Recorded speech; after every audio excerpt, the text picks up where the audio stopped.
Hello everyone, I am Srinivas Vadali.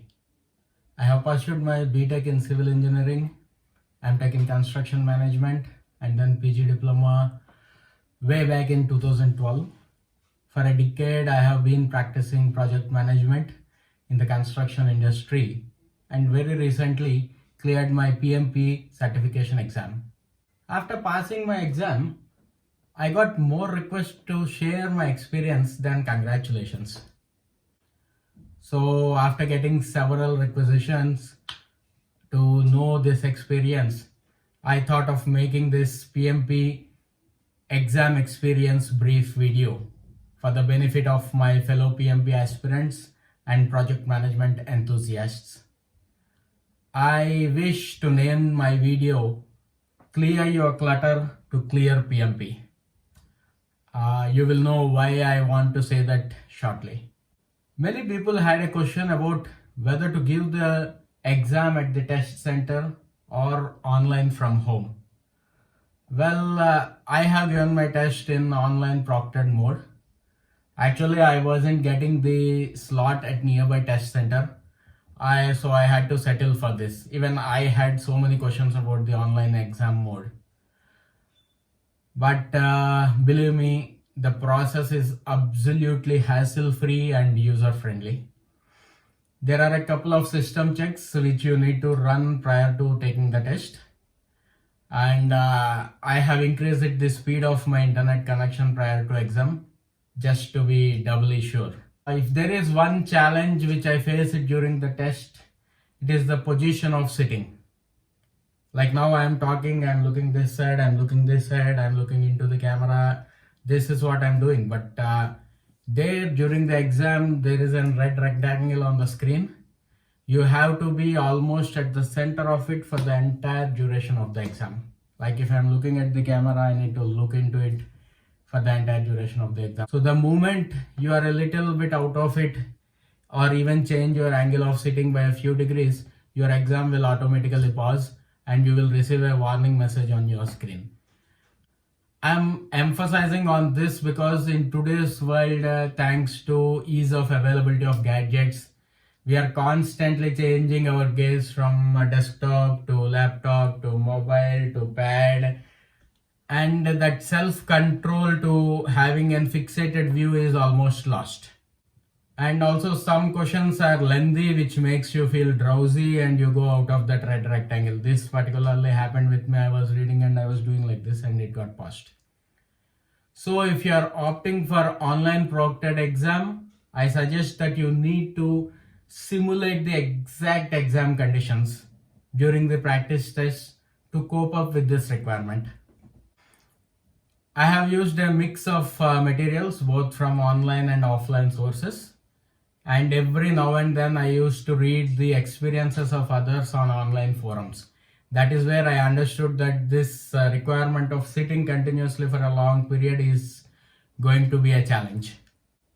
Before explaining my personal exam strategy, I wish to express my sincere thanks to Ricardo Vargas and suggest everyone who wants to take the exam to view his video on PMBOK 6 and PMBOK 7 as a starter. I have found Ricardo's videos much later during my preparation. Immediately, I postponed my exam date just to follow Ricardo's guidelines. Because till that time, my preparation was, going into various directions. But the moment I saw those two brief videos, I got a clarity of how I need to understand project management more than giving this exam itself, and then how to give this exam and clear it off. After Ricardo's videos, PMI logical choice or PMI LO choice material made the concepts and also the life very easy. Next, I obviously read both PMBOK 6 and PMBOK 7 and all the annexures they come with. And that's it. Beyond that, it was only mock tests. At this point, I wish you all should listen very carefully. I am not at all making up this story. This actually happened with me.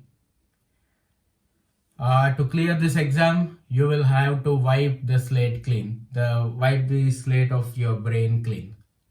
What I meant by this is we are heavily influenced by our organizational practices. Our decisions and more and our thinking, actually more than decisions, are mostly based on where we are and what pleases our peers and our bosses. But PMP exam is about best industrial practices and not about what happens in your company. For example, in my case, I was in a place where the solution to most of the day-to-day problems is inform your boss, or ask your boss, or say yes boss. I mean, he literally never allowed us to take any decisions by ourselves. And I guess most of you are facing the same situation at your workplace also. While this may be one of the solutions in some of the problems, it is not the ideal one always. So we need to wipe off that ask boss attitude from our minds and understand what's the best decision to take in any given situation. In fact, I have given my first mock exam under my ex-boss, and obviously I have failed. When I went through the answer sheet, when I was reviewing the answer sheet, I have understood what I have lost over the years under micromanaging bosses and started to think out of that. And you guessed it right. I passed most of the mock tests after I understood this. Thanks to that particular first mock test, I even quit that job. After I understood how badly I am being influenced by the ask boss atmosphere over there. Now coming to the timelines, PMI gives us 1 year to give exam after we register for it. Within this time, we can prepone or postpone a number of times. I would put ideal timeline for preparation at 120 days. But I have personally utilized almost 330 days with 2 postponements. And at this point, I would like to tell you all to remember that this isn't a competitive exam. Here, the only competition is against your own self. So don't feel down or wrong if you have to postpone. The next tip I wish to give is you need to give as many mock tests as possible and meticulously review the answers. I had a bunch of them, but I have given around 8 to 10 of the mock tests very seriously and meticulously reviewed the answers. Because beyond that, it is like repetition of the concepts you will get in the mock test. And this helps you understand various project problem scenarios and the best decisions to be taken in each one of them. Sometimes some of these things which may look like very obvious and you wouldn't be able to pick them up because you are being influenced by your organizational cultures. So you need to get out of it and get into this. This transition should happen. For me, it was a very drowsy affair actually to study the entire material first and then start mock exams. So I used to give an exam, study the relevant concept while analyzing the results. This way, I managed to give more mock tests and covered most of the concepts. Before summarizing, I wish to emphasize on one thing. Do not stress yourself with fixed hours of study per day. Just like a project, the project management professional exam is also an endeavor to which you need to add a little at every chance you get. You all are into project management already because that is a prerequisite itself for the exam. You are just aligning your knowledge to the best industry practices. So keep this in your mind and let it go at a natural pace. That way you will enjoy this journey and learn better. So to summarize, my strategy is to start with Ricardo's videos and then PMI low choice material, which gives you an overview of all the concepts, and then study PMBOK 6 and PMBOK 7 like I did along with mock tests, or At first, read it and then go for mock test. But before that, clear the cache and clutter in your mind.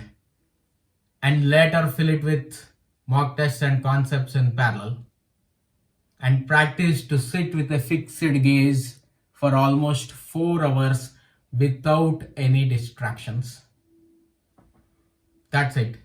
And you will clear your exam. Thank you and all the best for your project management journey.